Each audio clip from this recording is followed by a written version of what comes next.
여러분 안녕하십니까? 어제 많이 쌀쌀했는데 오늘은 조금 더 춥다고 합니다. 22일 월요일 뉴스투데이 코로나 상황으로 시작하겠습니다. 이제 주중과 주말 가리지 않고 확진자가 비슷한 수준으로 꾸준히 발생한 지 꽤 됐죠. 오늘도 400명대가 예상됩니다. 오늘부터 전국의 목욕탕에서 일하시는 분들은 세신사, 이발사, 또 매점 운영자 할 것 없이 전원 코로나 검사를 받아야 합니다. 이용자들은 평상 같은 공용 물품은 이용할 수 없게 됩니다. 목욕장을 대상으로 특별 방역을 시작한 건데요. 먼저 김하영 기자가 보도합니다. 코로나19 확산세가 누그러지지 않는 가운데 어제도 전국에서 확진자가 속출했습니다. 방역당국과 각 지방자치단체에 따르면 어제 0시부터 밤 9시까지 전국에서 나온 신규 확진자는 모두 381명입니다. 지역별로 보면 서울 106명, 경기 143명 등 수도권에서 256명이 나왔고 경남 31명, 부산 25명, 강원 21명, 대구 14명 등을 기록했습니다. 오늘 0시 기준으로 집계될 신규 확진자 수도 또다시 400명대를 기록할 것으로 보입니다. 휴일 검사 건수가 줄었는데도 불구하고 엿새 연속 400명대를 기록하게 될 수도 있는 겁니다. 방역당국은 특히 목욕탕에서 집단 감염이 많이 발생하고 있는 점에 주목해 오늘부터 목욕장업에 대한 특별 방역 대책을 실시합니다. 목욕탕에서 일하는 세신사, 이발사 등 종사자들은 모두 코로나19 검사를 받아야 하고 월정액 목욕탕 이용권 발급도 금지됩니다. 특히 목욕장을 이용하실 때에는 가급적 1시간 이내로 이용하실 것도 권고드립니다. 방역당국은 이번 주부터 벚꽃이 피는 등 봄철 여행객이 늘어날 가능성이 높다며 보다 철저히 방역수칙을 지켜달라고 당부했습니다. MBC 뉴스 김하영입니다. 백신 접종은 논란을 뒤로하고 다시 본 궤도에 오르게 됩니다. 아스트라제네카 백신과 혈전의 연관성 입증되지 않았고 혈전이라는 이 피가 뭉치는 증상 자체가 원인 여러 가지라 백신을 중단할 이유가 없다고 결론 내렸습니다. 유럽의 여러 나라들도 멈췄다가 다시 접종을 시작했죠. 이 내용은 전동혁 기자입니다. 예방접종전문위원회는 아스트라제네카의 코로나19 백신이 안전하다고 의견을 모았습니다.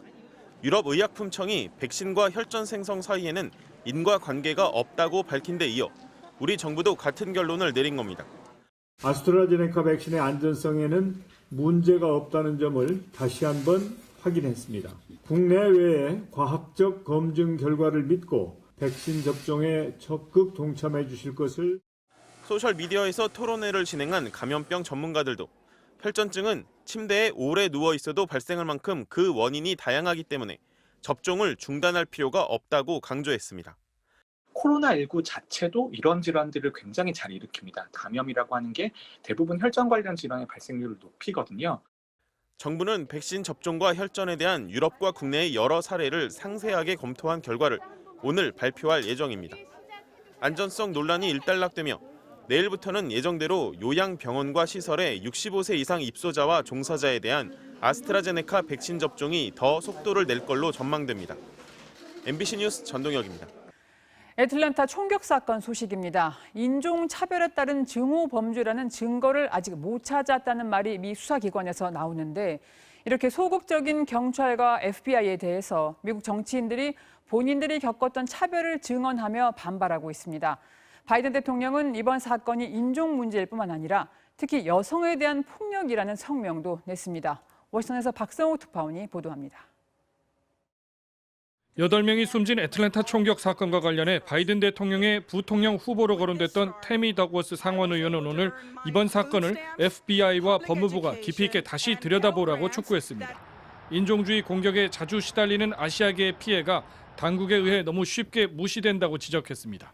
Because people just don't see Asian Americans as a minority group that gets attacked on a regular basis. When you say, hey, I think it was race motivated, it doesn't, the authorities don't pay attention to that and just. 미국 의회에서 아시아 태평양계 모임을 이끄는 주디 추 하원 의원은 증오 범죄로 기소하기 위한 문턱이 너무 높다면서 이에 대처할 법안을 추진 중이라고 밝혔습니다. 성 중독을 이유로 드는 용의자의 주장은 받아들이기 힘들다고 했습니다. I know the legal bar is high, but in my mind and in the minds of many, this is an anti-Asian hate crime. 공화당은 이번 사건에 별도의 유감 표명을 하고 있지 않은 상황에서 2명의 한국계 의원이 방송에 나와 아시아계로서 당한 인종차별 경험을 털어놨습니다. The worst one was we don't eat dogs like you do. And I don't know, I can say it on TV. 휴일을 맞아 워싱턴 DC를 비롯한 전국의 주요 도시에서는 한인을 비롯해 아시아계가 주축이 돼 증오 범죄에 맞서 목소리를 내자는 집회가 열렸습니다. 최근 애틀랜타를 방문해 한인 사회를 비롯해 아시아계를 위로했던 바이든 대통령은 오늘 이번 사건을 또 언급했습니다. 바이든 대통령은 성명을 내고 이번 애틀랜타 총격을 여성에 대한 끔찍하고 잔인한 공격의 사례라는 점 또한 강조했습니다. 워싱턴에서 MBC 뉴스 박성호입니다. 한 공무원이 땅을 3,000제곱미터 넘게 사들였습니다. 무려 60억 원을 대출받아서 그야말로 올인한 겁니다. 그런데 이 땅에 철도 역사가 들어서게 됐습니다. 그리고 이 공무원은 바로 철도 역사의 위치를 결정하는 부서에 근무하고 있었습니다. 경찰이 어제 이 공무원을 소환 조사했습니다. 내부 정보를 빼돌려 투기를 한 건 아닌지 집중 추궁한 것으로 알려졌습니다. 남효정 기자입니다. 경찰은 어제 포천시청 간부 공무원 박모 씨를 피해자 신분으로 불러 조사했습니다. 지난 15일 경찰이 박 씨의 자택과 사무실을 압수수색하며 강제 수사에 착수한 지 6일 만입니다. 박 씨는 지난해 9월 부인과 공동 명의로 도시철도 7호선에 역사가 들어서기로 예정되어 있는 부지 주변에 2,600여 제곱미터를 사들였습니다. 매입 비용 40억 원은 거의 전액이 대출이었습니다. 이보다 5년 전 박 씨는 바로 옆에 땅 900제곱미터도 매입했는데 이때도 매입자금 20억 원은 대출로 마련했습니다. 경찰은 박 씨가 2018년 말부터 1년여 동안 도시철도 노선과 역사 위치 등을 결정하는 부서에 근무했던 만큼 내부 정보를 알고 투기에 나선 건 아닌지 의심하고 있습니다. 특히 부동산 매입자금 60억 원가량을 모두 대출로 충당한 점을 토대로 투기 혐의 입증에 주력하고 있습니다. 실질적으로 얼마에 매입을 했으며 어떻게 자금을 마련을 했고 와서 조사를 하고 있기 때문에 LH 전현직 직원들에 대한 수사도 속도를 내고 있습니다. 지난 19일 핵심 피의자인 LH 간부 강모 씨를 비롯해 3명을 소환한 경찰은 나머지 직원들도 계속 불러 조사할 방침입니다. 또 추가 압수수색 여부와 함께 관련 일정도 검토 중입니다. 정부 합동조사단에서 수사 의뢰한 지자체와 지방 공기업 직원 23명에 대해서도 내사에 착수해 관련 자료를 분석하고 있습니다. 개인정보 제공 동의서를 제출하지 않은 공무원 127명에 관련해서도 강제 수사 여부를 신중히 검토하고 있는 것으로 전해졌습니다. MBC 뉴스 남효정입니다. 코로나19로 갈 만한 데가 그나마 야외인데요. 날씨도 풀려서 산으로 들로 봄바람 좀 쐬러 나가는 분들이 많습니다. 이럴 때 어김없이 따라오는 안 좋은 소식이 있죠. 윤지훈 기자가 이 등산객들의 발자취를 따라가 봤습니다. 등산로 입구가 산행에 나선 사람들로 북적입니다. 코로나19로 이른바 집콕 생활에 지친 시민들.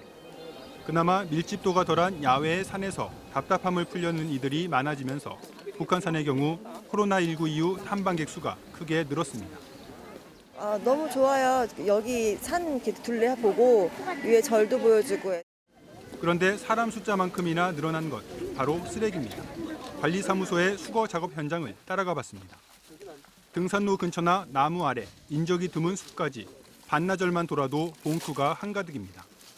비닐봉지는 기본이고 먹다 남은 음식물도 버려진 그대로입니다.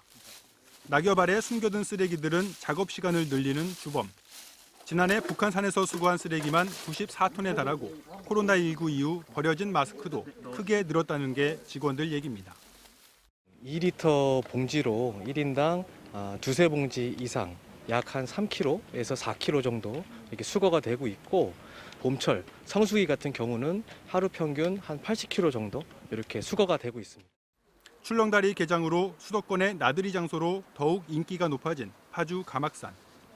늘어난 관광객들 덕에 지역 경제도 활기를 띠고 있지만 그만큼 늘어난 쓰레기로 몸살을 앓자 보다 못한 지역 주민들과 산악회 회원들까지 수거에 힘을 보태고 있습니다. 가막산은 산세도 좋고 좋은 산인데 곳곳에 보이지 않는 쓰레기가 많이 있습니다. 저희나 지역 주민 산악회에서 봉사활동을 하고 있지만은 어려운 점이 많습니다. 인근 마장호수도 사정은 비슷합니다. 깨끗한 호수에 둥둥 떠있는 플라스틱 병들과 반려견 배설물까지 지나는 이들의 눈살이 찌푸려질 정도입니다. 오전 오후 나눠서 오시는 쓰레기는 수거를 하고 있는데요.